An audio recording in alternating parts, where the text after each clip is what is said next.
Vamos a tener que la amenorrea va a ser la ausencia temporal o permanente de la menstruación. La clasificación tradicional es la siguiente, la que se muestra, que dice primaria, secundaria y fisiológica. En las primarias vamos a tener que es cuando se presenta sin menstruación previa, o sea, la mujer nunca ha menstruado.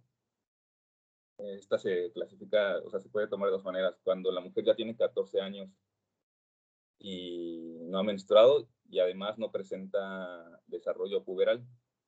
Y también si tiene 16 años y no ha menstruado para nada, pero aún así presenta signos de desarrollo puberal.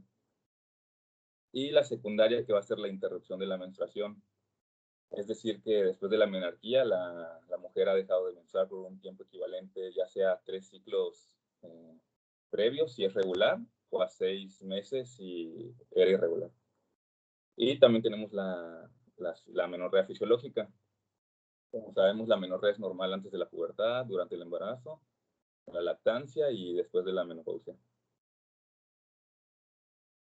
Bueno, para que una menstruación sea normal, tenemos que tener en cuenta que debe estar, o sea, la anatomía debe ser normal y el ciclo menstrual hormonal también debe ser normal. Cuando decimos que la anatomía debe ser normal, nos referimos a que el endometrio debe responder de forma natural a los estímulos hormonales y también el cuello uterino y la vagina deben ser permeables para que permitan el paso de la salida de la sangre.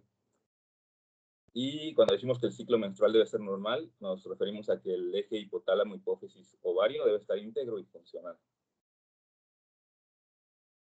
Bueno, aquí, bueno, hablemos del ciclo menstrual normal. Aquí tenemos que para que el sangrado uterino sea cíclico y regular, se requiere que la regulación por las hormonas sea normal, adecuada. Primero tenemos que el hipotálamo, hablando específicamente del núcleo arcuato, debe ser capaz de secretar pulsátilmente la hormona liberadora de gonadotropina. Luego tenemos que la hormona liberadora de gonadotropina, la GnRH, va a estimular a la hipófisis anterior y esta a su vez va a secretar las gonadotropinas, es decir, la hormona foliculoestimulante y la hormona luteinizante. Y después, estas gonadotropinas van a viajar hasta los ovarios para estimular el crecimiento folicular y la ovulación.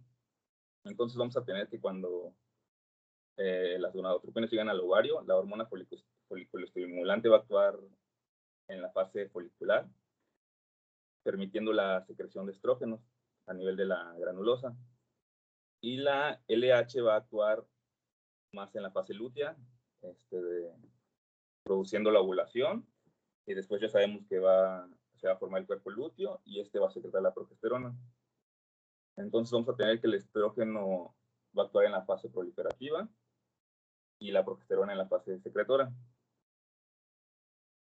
Y cuando no sucede la fecundación, sabemos que el cuerpo lúteo sufre una regresión, lo cual va a interrumpir la secreción de progesterona y estrógenos y pues es lo que va a dar el sangrado de la menstruación.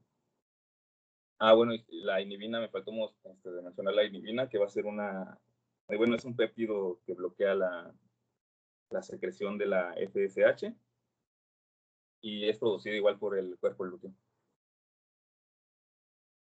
¿Todo bien hasta acá? Bueno, las causas de la amenorrea cuando todo lo anterior que ya mencioné, en alguno de esos puntos falla, se va a causar la amenorrea. Estas las podemos dividir en defectos anatómicos o en los trastornos hormonales. Los trastornos hormonales a su vez se van a dividir si suceden a nivel del ovario o a nivel del hipotálamo hipófisis o en otros sitios que veremos más adelante. Y ambas pueden ser congénitas o adquiridas, en ambos casos.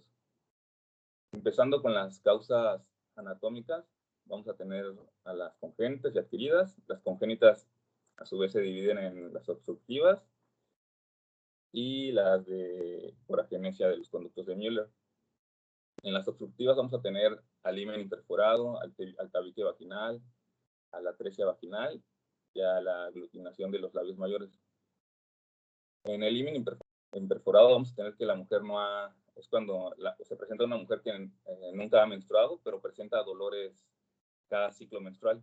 O sea, no menstrua, pero el dolor sí lo presenta cada mes. Esto debido a que se forma una acumulación de sangre, ocasionado a que el himen no tiene esos espacios fisiológicos normales que deben estar presentes para que salga la sangre. Bueno, y en todos los obstructivos, en todas las causas obstructivas vamos a tener las siguientes características. El cariotipo pues, va a ser normal, 46XX. Las características sexuales van a estar presentes. La función ovárica va a estar sin alteraciones, pero pues va a haber una retención de sangre menstrual, dolor abdominal que ya les mencioné, y por lo mismo que no puede salir la sangre por la obstrucción, va a haber un riesgo de que la menstruación sea retrógrada y puede provocar endometriosis.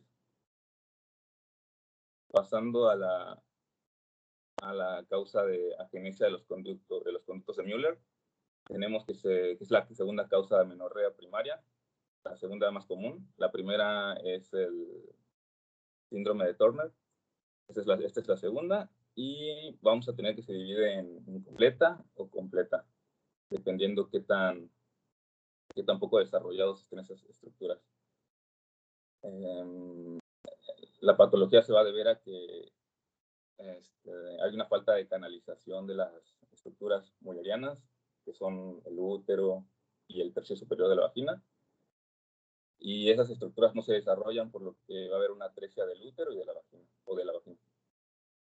Y aquí vamos a tener que el desarrollo puberal sí va a ser normal, y los ovarios también van a estar normales. Y este síndrome se asocia a malformaciones renales y urinarias. Y el libro mencionaba que cuando escuchemos de este síndrome, habría que hacer un diagnóstico diferencial con el síndrome de Morris. Pues este síndrome de Morris tampoco, en este síndrome no, en el ultrasonido no vamos a encontrar tampoco úteros ni trompas ni nada de eso, pero esto va a ser debido a que en el síndrome de Morris realmente lo que tenemos no es a una mujer. O sea, físicamente parece una mujer, pero genotípicamente es un varón porque su cariotipo es 46XY.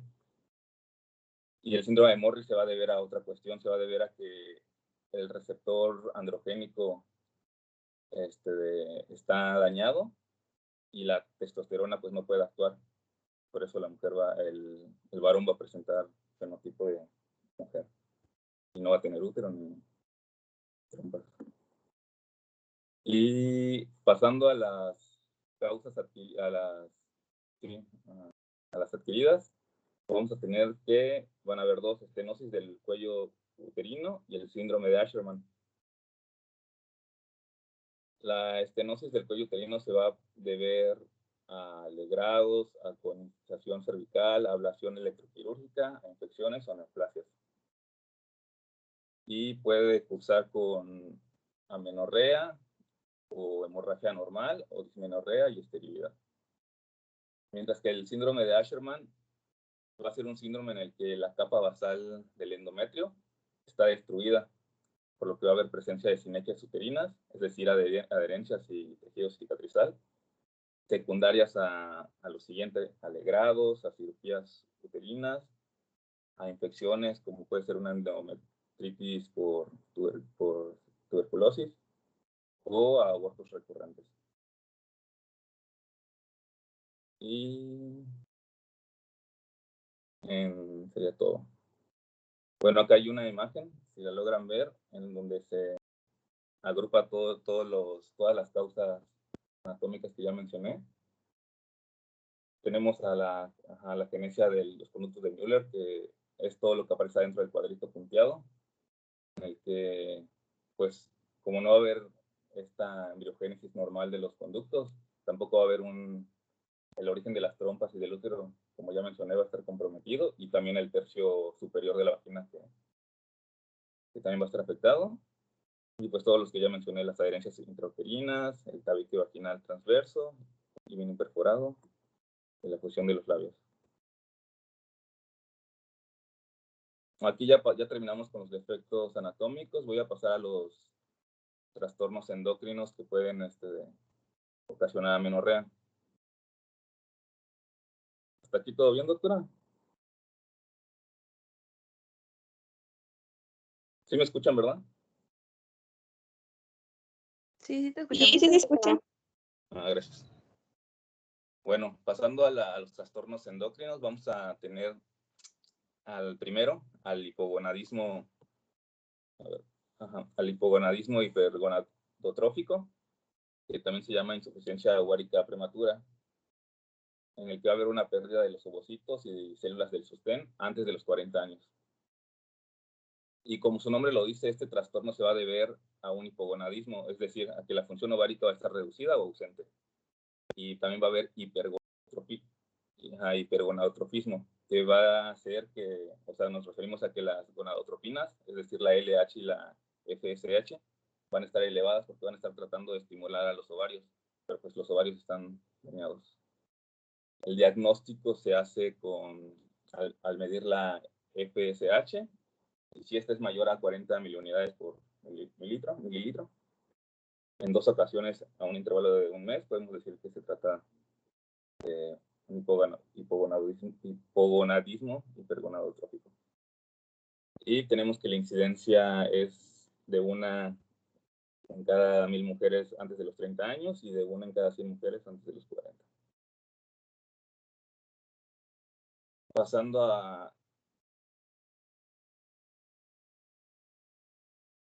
Bueno, es lo mismo, pero ahora los vamos a dividir. Van a haber causas hereditarias y adquiridas. Las hereditarias vamos a tener que puede ser debido a una disgenesia gonadal, que va a ser por defectos cromosómicos o a defectos genéticos. En la disgenesia gonadal vamos a tener que los ovocitos sufren atresia acelerada, pueden desarrollar una estría gonadal, lo cual igual da más riesgo, creo que, de un gonodoblastoma. Y estas se clasifican a su vez en si son de cariotipo normal o cariotipo anormal. Dentro de las de cariotipo normal vamos a encontrar a las que son pues 46XX o 46XY. A la 46XY se le conoce como síndrome de Swyer, no sé cómo se menciona. Y si el cariotipo es anormal, estaríamos hablando de un síndrome de Turner o un mosaicismo cromosómico. Y bueno, en las causas adquiridas, hablamos de... no, perdón. Faltan los defectos genéticos específicos dentro de las hereditarias. Estaríamos hablando de mutaciones en los genes. Puede estar mutado el gen FMR1, que daría el síndrome de cromosoma frágil, en el que la persona cruzaría con retraso mental y autismo. Y también tenemos la mutación del gen CIP17, en el cual va a haber una reducción de la actividad de la 17-alfa-hidroxilasa, que va a evitar la producción de cortisol, andrógenos y estrógenos. Y pues va a haber infantilismo sexual por lo mismo de la ausencia de estrógenos. También tenemos las mutaciones en los receptores LH y FSH, se conoce como síndrome de resistencia ovárica, en el que pues al no funcionar estos receptores pues no van a poder actuar estas mismas hormonas. Y tenemos a la galactosemia, que va a causar un efecto tóxico en las células germinativas. Ahora sí, pasando a las causas adquiridas, a las anomalías adquiridas, vamos a tener las infecciones, que son causadas por infecciones, como la oforitis por parotiditis, que son causadas por toxinas ambientales como tabaquismo, metales pesados, solventes, pesticidas, compuestos químicos industriales. Vamos a tener los que son causadas por trastornos inmunes, que representan cerca del 50% de los casos de insuficiencia ovárica precoz. Entre las que tenemos insuficiencia poliglandular hipofisiaria autoinmune, lupus eritematoso, artritis reumatoide, miastenia grave. Y por último tenemos a la insuficiencia iatrogénica, que es relativamente común y puede ser causada por ablación quirúrgica o por octomía, por quistes ováricos recurrentes, por endometriosis o por enfermedad pélvica inflamatoria. así como radiación o quimioterapia. Ahora pasando al hipogonadismo hipogonadotrófico, aquí vamos a tener que la causa va a ser que la estimulación va a ser insuficiente, la estimulación va a ser insuficiente por parte de las gonadotropinas, o sea, las gonadotropinas no van a estar estimulando bien a los ovarios, por lo que la producción de los folículos pues no se va a dar y tampoco va a haber ovulación. Esto debido a las bajas concentraciones de la FSH y la LH. Por lo que aquí vamos a tener que el problema va a estar en el eje hipotálamo hipoficiario. Por lo tanto, se van a dividir en tres. Puede ser que está afectado el hipotálamo, puede ser que está afectado la hipófisis o otros sitios. Yo voy a hablarles de los trastornos del hipotálamo. Igual se dividen en hereditarios y adquiridos. En hereditarios pues tenemos al síndrome de Kallmann. Va a ser una patología ligada al cromosoma X, donde pues se muta este gen, el gen CAL1. Va a haber una falla de la migración del bulbo olfatorio y del núcleo alcuato, por lo que no va a haber una producción de la GNRH y también pues como está afectado el bulbo olfatorio, va a haber anosmia. Va a haber anosmia, infantilismo sexual y puede haber otras anomalías faciales como paladar hendido. También va a haber agenesia renal unilateral, ataxia cerebelosa y epilepsia. Y bueno, la anterior era la hereditaria y esta es la adquirida, que se va a llamar amenorrea hipotalámica funcional.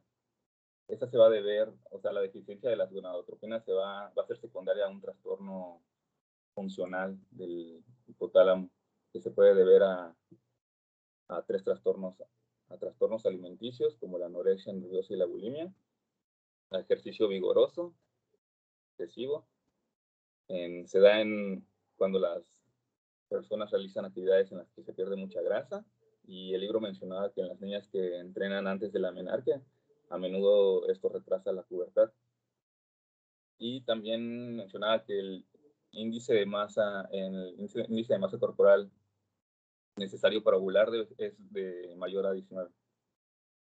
Y el estrés también puede ser un trastorno que nos lleve a una amenorrea hipotalámica funcional. Pues sería todo de mi parte. Ahorita va a continuar mi compañera.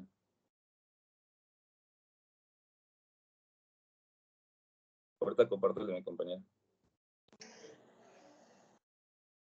¿Hasta aquí dudas o preguntas? Vamos a ver entonces que la amenorrea como tal es una patología en la que va a haber un abanico diverso de diagnósticos causales con diferentes características, y aquí lo importante es poder, uno, entender de qué tipo de amenorrea hablamos, de acuerdo a las características físicas de nuestra paciente, de su edad, y después irnos enfocando de acuerdo a la evaluación, y vamos a verlo ahorita que hagan la segunda parte, lo complejo que se denota, pero lo fácil que es poder ir haciendo. Ahorita la manera de escribirla es irnos desde puntos superiores y después llegar a órgano blanco. Y la manera de hacer la evaluación clínica y diagnóstica va a ser en sentido opuesto. Primero evaluando órgano blanco y después la interconexión con el eje hipotálamo, hipófisis, ovario. Y de aquí entonces poder evaluar la causa y qué tipo de patología es la causal de la amenorrea. ¿De acuerdo? ¿Dudas, preguntas? No, doctora. No, doctora. Okay. Entonces, que continúe la otra parte del tema. ¿No se ven mis diapositivas? ¿Me escuchan? Alba, nada más se ve la pantalla de todos. Bueno, tu pantalla, pero no se ve la presentación. Ahora sí ya apareció. ¿Sí? Okay. Ahora sí ya. Bueno, continúen. Bueno, esta parte prácticamente ya la mencionó mi compañero, que son los trastornos funcionales, que es lo que acaba de decir, que comprende las 3 categorías que son trastornos de la alimentación, ejercicio extenuante y estrés. Sí se sigue viendo, ¿verdad?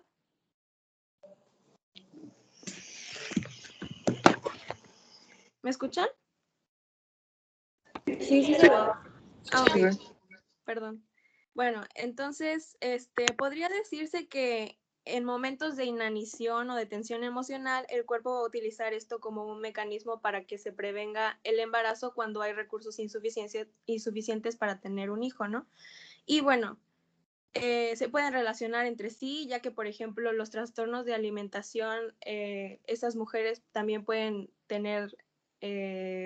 pueden realizar ejercicio extenuante y también sufrir estrés al tratar de dominar esos patrones de alimentación.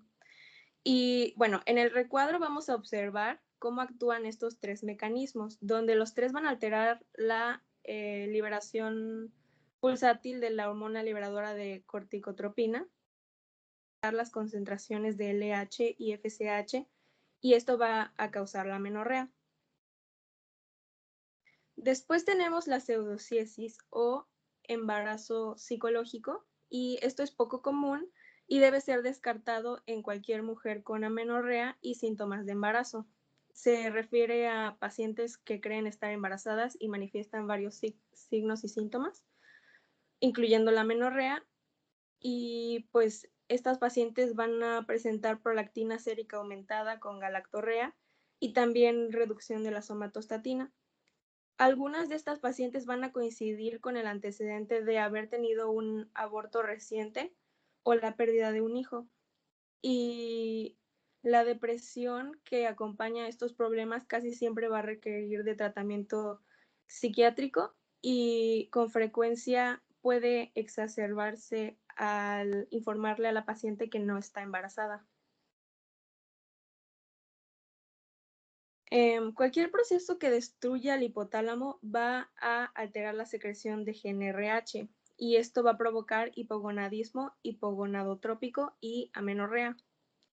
Los tumores que con mayor frecuencia se acompañan de amenorrea son los craniofaringiomas, germinomas, tumores del seno endodérmico, granulomas eosinófilos, gliomas y lesiones metastásicas. El más frecuente es el craniofaringioma y a menudo va a causar cefalea y cambios en la visión. También se ha visto que hay secreción anormal de GnRH en ciertas infecciones como tuberculosis y con enfermedades infiltrantes como sarcoidosis. Y también los traumatismos o la radioterapia del hipotálamo van a causar disfunción hipotalámica y amenorrea. En cuanto a los trastornos de la hipófisis anterior, pueden ser hereditarias o adquiridas. Y en las anomalías hereditarias se ha descrito que una deficiencia hormonal hipofisiaria se acompaña de defectos faciales centrales, trastornos neurológicos por la falta de la fusión de línea media, y a esto se le conoce como displasia septoóptica. Muchas veces por mutación del gen PROPI, y también se ha descrito disfunción hipotalámica hipofisiaria con agenesia gonadal e hipoplasia suprarrenal. Por lo general, las disfunciones hipofisiarias se adquieren después de la menarquia, por lo que las mujeres tienen un desarrollo puberal normal, seguido de amenorrea secundaria, aunque en casos muy raros podría ocurrir antes de la pubertad y entonces causaría un desarrollo puberal tardío y amenorrea primaria. Los adenomas hipofisiarios son la causa más común y producen hiperprolactinemia, lo que causa una mayor secreción de dopamina y va a alterar la GnRH. Algunos tumores hipofisiarios pueden comprimir a los gonadotropos o lesionar el hipofisiario, y esto es lo que altera la inhibición de la prolactina. El síndrome de Sheehan es secundario a una hemorragia puerperal masiva y Se complica con hipotensión, va a causar isquemia y necrosis de la hipófisis. Y entre otras causas también podríamos tener nefropatía terminal, hepatopatía, cáncer, SIDA y síndromes de mala absorción. Hay algunas enfermedades que no se acompañan de anomalías de la concentración de gonadotropinas y en estos pacientes la secreción de esteroides es la que interfiere en la retroalimentación normal entre el ovario y el eje hipotálamo-hipófisis. Se trata de una anovulación crónica con presencia de estrógenos. Entre sus causas está el síndrome de ovario poliquístico, que es la más frecuente, y va a haber una deficiencia de progesterona, lo que no permite la menstruación, y también hay un aumento de andrógenos que va a causar atrofia endometrial. Las mujeres con hiperplasia suprarrenal congénita del adulto son incapaces de transformar un porcentaje adecuado de progesterona en cortisol y aldosterona, por lo que van a redirigir los precursores de progesterona a la vía de los andrógenos. Otra de las causas que también se puede observar anovulación con presencia de estrógenos son los tumores ováricos, ya que estos podrían producir o generar andrógenos, aunque es muy extraño, y la hiperprolactinemia e hipotiroidismo van a causar amenorrea debido a la menor concentración de hormona tiroidea, provocando un incremento compensador de la hormona liberadora de tirotropina, lo que va a elevar la TSH y se va a unir a lactótropos hipoficiarios, aumentando la secreción de prolactina.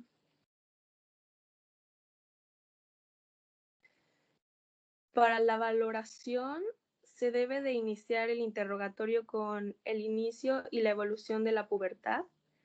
Se debe de preguntar sobre el inicio de la menarca, la duración, intervalos y el volumen de los ciclos menstruales.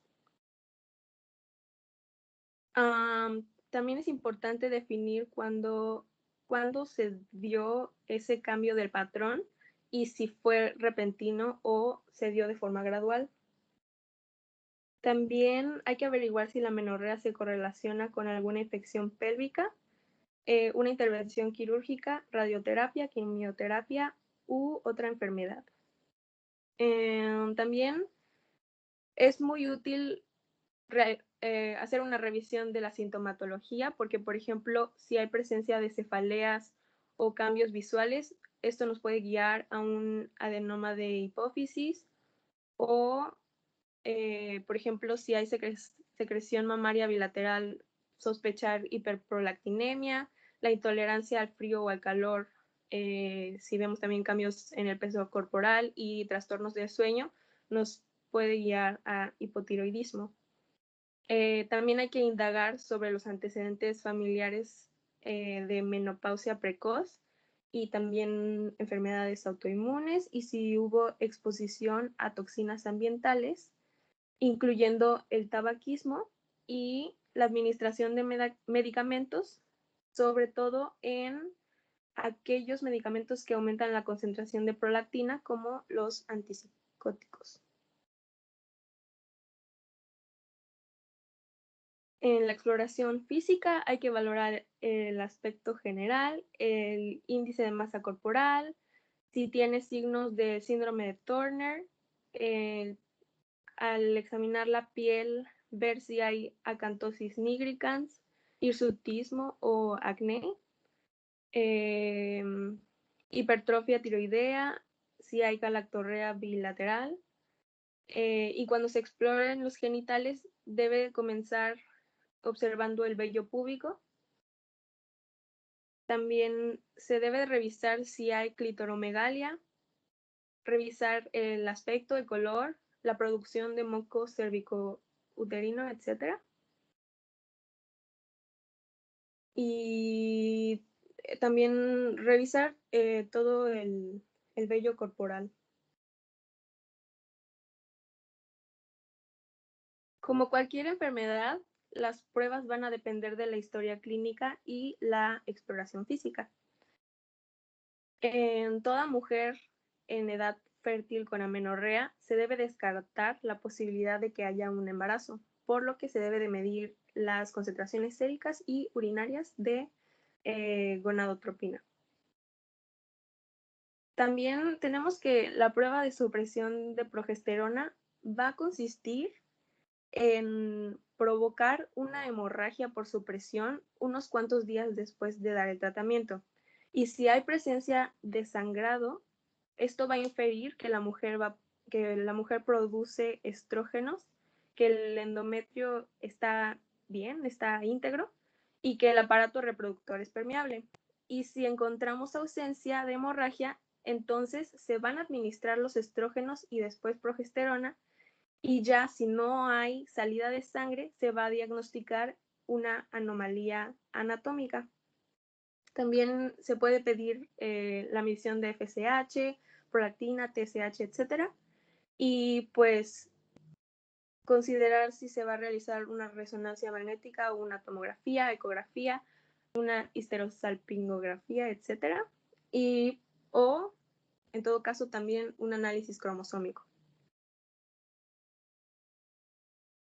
Y pues el tratamiento también va a depender de la etiología y las metas del paciente. Metas como, por ejemplo, que la paciente quiera tratar el hirsutismo o que quiera concebir un embarazo. Las alteraciones anatómicas van a requerir de corrección quirúrgica. En caso de hipotiroidismo, se va a tratar con sustitución tiroidea con levotiroxina. En la hiperprolactinemia, las mujeres deben de recibir un agonista dopaminérgico como bromocriptina o cabergolina. Y el tratamiento de sustitución estrogénica se debe de realizar en toda paciente con hipogonadismo para evitar la osteoporosis. Por lo general se van a dar anticonceptivos orales combinados, y la mayoría lo continúa hasta los 50, que es más o menos, hasta los 50 años, que es más o menos cuando deberían de tener la menopausia. Y no hay que olvidar asesorar al paciente porque se le deben explicar las consecuencias a largo plazo y todas sus opciones terapéuticas, y también debe de explicarse que no es una situación preocupante, porque a la mayoría de las mujeres les puede causar mucha ansiedad o miedo el no tener sus ciclos normales. Y también se les debe hablar sobre el potencial de tener un hijo en el futuro, aunque la paciente no haga preguntas al respecto. Y es todo. Muy bien. Alba, te manda saludos tu tocaya de Colombia, una amiga mía que se llama Alba, que vive en un pueblo cercano a Cartagena. Ay, ok. Muchos saludos. A ver cuándo me das hilo ahí. De esos pueblitos que te recuerdan a Macondo y las mariposas amarillas. ¿Alguien sabe de qué hablo? De 100 años de soledad. Exactamente. Muy bien. Pues esos pueblitos te hacen recordar precisamente al capitán no tiene quien le escriba, todo esto, el amor en los tiempos del cólera, etcétera, etcétera, etcétera. La tierra de Gabo, pero entonces se llama Alba y le decía yo que eres la segunda Alba que conozco. Entonces me dijo, salúdame a mi tocaya. Sí, no es muy común. Así es. Bueno, entonces ya vimos que amenorrea es un tema complejo, pero la manera de estudiarlo, primeramente, es evaluar el órgano blanco, que el órgano blanco va a ser la cavidad uterina. Entonces vamos a hacer primeramente pruebas de sangrado por deprivación, estímulo a dosis altas con progesterona, la suprimimos y en un lapso de 5 a 7 días tiene que presentarse un sangrado. Con eso verificamos que el órgano blanco esté sano y responda.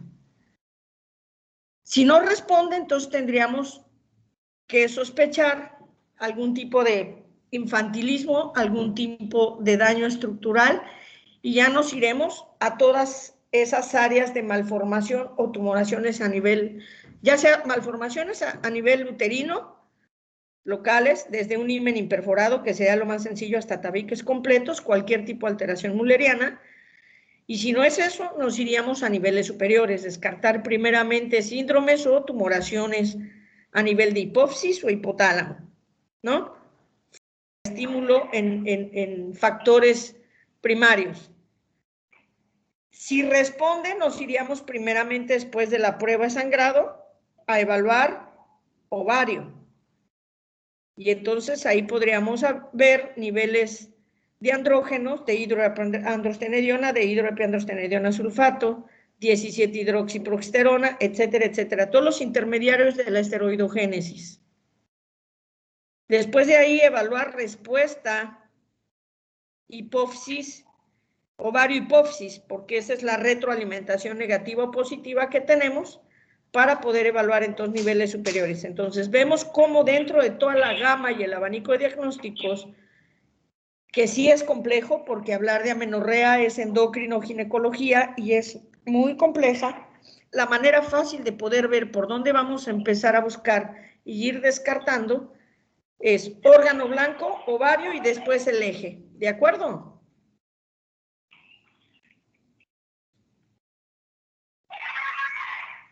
¿Alguna pregunta o duda? Y bueno, lo primero, recordar que lo primero hay que descartar un embarazo.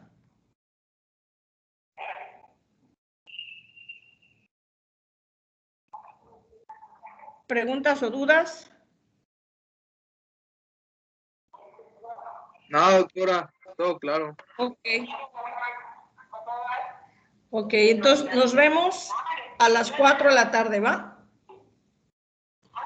Sí, doctora. Ok, muy bien, chicos. Doctora, gracias. A ustedes, vale. Gracias, Alba.